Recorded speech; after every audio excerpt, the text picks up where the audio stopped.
তো প্রিয় দর্শক বন্ধুরা, তোমরা বাংলা আবাস যোজনায় যে সমস্ত ব্যক্তিরা উপভোক্তারা অর্থাৎ যোগ্য তালিকায় নাম উঠেছে সেই সমস্ত ব্যক্তিদের কিন্তু অগ্রিম কিন্তু এই কোন ধরনের মেসেজ কিন্তু আগে মেসেজ কিন্তু দেওয়া হয়েছে মোবাইলে। কিন্তু আপনাদের মধ্যে যে সমস্ত ব্যক্তিদের এখনও পর্যন্ত এই ধরনের অগ্রিম মেসেজ আসেনি সেই সমস্ত বন্ধুরা কিন্তু অনেক চিন্তায় রয়েছেন যে এই ধরনের মেসেজ যদি না আসে তাহলে কিন্তু আপনার ব্যাঙ্ক অ্যাকাউন্টে টাকা ক্রেডিট হবে কিনা।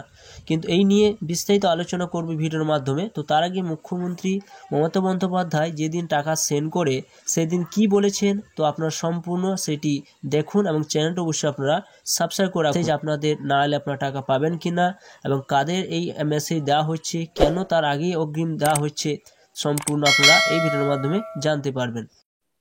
তাই আমরা সিদ্ধান্ত নিয়ে বলেছিলাম যে ডিসেম্বর মাসের 15 তারিখের পর আমরা টাকাটা ছাড়বো 11 লক্ষ বাড়ি। কিন্তু তারপরেও আপনারা জানেন কিছু ঝড় জল, সাইক্লোন, দানা এসব হয়ে গেছে, তাই তাদেরটাও আমরা এতে ইনক্লুড করেছি। করার ফলে 12 লক্ষ বাড়ি হয়েছে।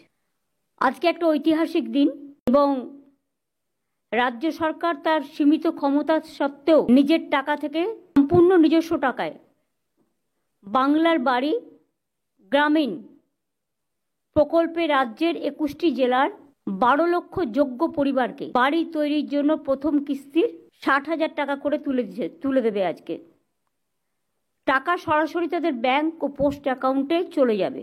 আপনারা শুনলেন যে মুখ্যমন্ত্রী এখানে কি ঘোষণা করলেন, যে অলরেডি কিন্তু মুখ্যমন্ত্রী এখানে ঘোষণা করে দিয়েছেন যে যে সমস্ত ব্যক্তিরা যোগ্য তালিকায় নাম এসেছে সেই সমস্ত ব্যক্তিদের অ্যাকাউন্টে কিন্তু টাকা পাঠিয়ে দেওয়া হয়েছে। অর্থাৎ আপনাদের কিন্তু যে সমস্ত জেলায় আপনারা বসবাস করছেন সেই জেলাতে কিন্তু সমস্ত টাকা কিন্তু বরাদ্দ করা হয়েছে।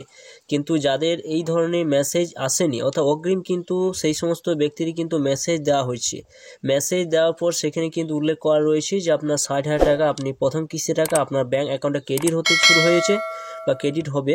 কিন্তু অনেকে হয়তো সেই মেসেজ আপনারা পাননি, তো তাদের কিন্তু টাকা ঢুকবে কিনা এই নিয়ে কিন্তু এই ভিডিওটা। তো অবশ্যই আপনারা জানেন যে যখনই প্রথমে রাজ্য সরকার সিদ্ধান্ত নিয়েছিল যে যে সমস্ত ব্যক্তিরা যোগ্য তালিকা আসবে সেই সমস্ত ব্যক্তিদের কিন্তু ব্যাংক অ্যাকাউন্ট থেকে সমস্ত কিছু ভেরিফাই করা হবে, তাই জন্য একটা ইউনিক কোড কিন্তু দেওয়া হবে। সেই ইউনিক কোড না থাকলে কিন্তু তার ব্যাংক অ্যাকাউন্টে টাকা ক্রেডিট হবে না। কিন্তু পরে যখন আবার কিন্তু সেই সিদ্ধান্ত কিন্তু পরিবর্তন করা হলো এবং সেখানে বলা হয়েছে ইউনিক কোড বাধ্যতামূলক নয়, ইউনিক কোড না থাকলেও কিন্তু সেই ব্যক্তির অ্যাকাউন্টে টাকা কিন্তু ক্রেডিট হবে।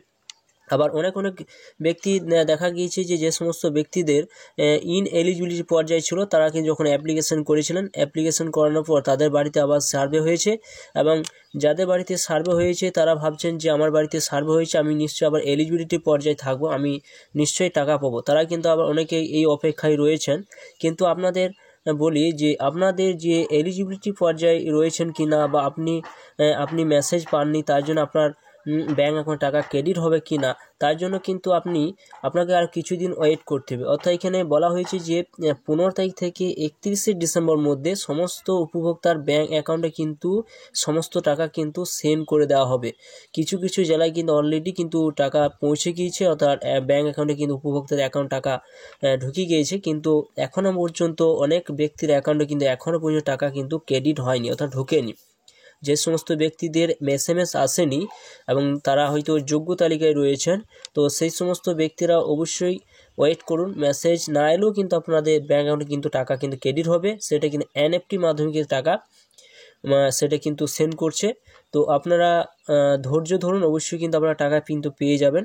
কিন্তু যাদের ইনএলিজিবল পর্যায়ে ছিল, যারা আপনার অ্যাপ্লিকেশন করেছিলেন, আপনার বাড়িতে সার্ভে হয়েছে কিন্তু আপনি হয়তো বুঝতে পারছেন না যে আপনার নাম এলিজিবিলিটি পর্যায়ে রয়েছে কিনা, তারা কিন্তু অবশ্যই কিন্তু আপনারা ব্লকে গিয়ে কিন্তু আপনারা সেখানে খোঁজ নিতে পারেন যে আপনার নামটা এলিজিবিলিটি পর্যায়ে রয়েছে কিনা বা আপনি সেই টাকা পাবেন কিনা। এছাড়া PWL যে লিস্টগুলো রয়েছে সেগুলো পার্মানেন্ট ওয়েটিং লিস্টে, সেই সমস্ত ব্যক্তিদের কিন্তু টাকা আপনারা পাবেন। কিন্তু আপনাদের কিছুদিন এখনও ওয়েট করতে হবে। অর্থাৎ আরও 16 লক্ষ বাড়ি কিন্তু অলরেডি ঘোষণা করেছে মুখ্যমন্ত্রী, অর্থাৎ 16 লক্ষ বাড়ি কিন্তু এই 26-এর মধ্যেই কিন্তু আপনাদের আবার দেওয়া হবে।